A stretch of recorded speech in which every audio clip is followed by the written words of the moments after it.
Was Evolution Studios able to live up to the lofty expectations they set for this ambitious social racer? Let's find out with the review of Driveclub for the PS4.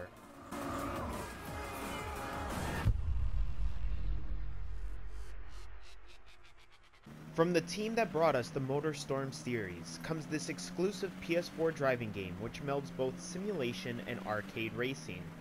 Originally slated to be a launch title for the PS4, it was delayed almost a year for fine-tuning and to make sure the many online elements all came together nicely. Unfortunately, the launch has been anything but smooth, with server issues causing some of the game's features to not work properly even up to now, nearly 2 months since its release. Good news is the actual game is a whole lot of fun and people shouldn't let Sony stumble to find this experience. Driveclub is a very pretty game which shows what the PS4 can do. Even though it's a racing game with fancy, gorgeous cars, the real star of the show is the detailed and varied environments. You'll race all around the world in 5 different countries: Canada, Chile, India, Norway, and Scotland. As you can see, the camera panning of the track and environment before every race shows the beautiful details and hard work Evolution Studios put into the visuals. The cars are great as well, but I do wish there were more in terms of damage modeling, as for the most part cars will get all dinged up but never really mangled like you would see in the Burnout series, for example. The driving feels almost perfect, walking a fine line between arcade and simulation. It can most closely be compared to EA's excellent Need for Speed Shift series, even with a similar points and leveling up system.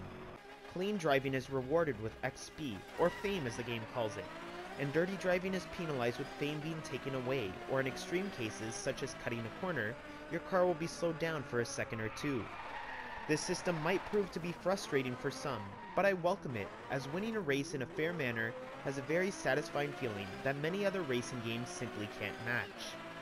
Everything from the slower hatchbacks to the asphalt-burning hypercars handle exactly how they should, but a bigger selection of cars would have been nice, as it pales in comparison to a Gran Turismo game. There are no bells and whistles here in terms of what you get, but that is not a bad thing. There are only 3 types of events: race, time trial, and drift. The single-player campaign isn't as much a campaign as it is just a bunch of races thrown together where you have to achieve certain objectives to gain stars, which unlocks more events. Some might find this generic progression setup to be boring or bare bones, but to me it works perfectly fine. The gameplay is the main event, and when driving around is this fun, I really don't mind if all I'm doing is generic event after generic event. Plus, if you're looking to get fully customizable cars, look elsewhere. Driveclub is all about choosing a car and hitting a track. That's all. The big promise and main draw for many is the revolutionary social aspect, which was touted when the game was first announced. To some extent, they delivered on that promise, but to call it revolutionary would be a stretch, especially since some features are still not fully functional. What does work is pretty good. The little mini challenges mid-race, face-offs as the game calls it, are fun as they are actual records set by real-life people that you could break mid-event. As well, making your own club is cool, as every race you do, online or offline, adds to the overall club progression.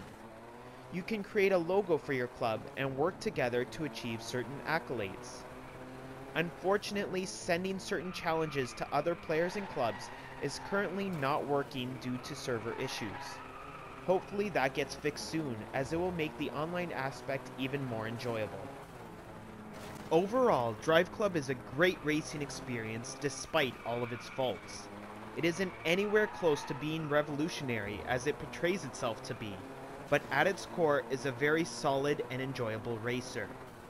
I lowered my expectations going in, and found myself thoroughly entertained, and thus am giving Driveclub an 8 out of 10.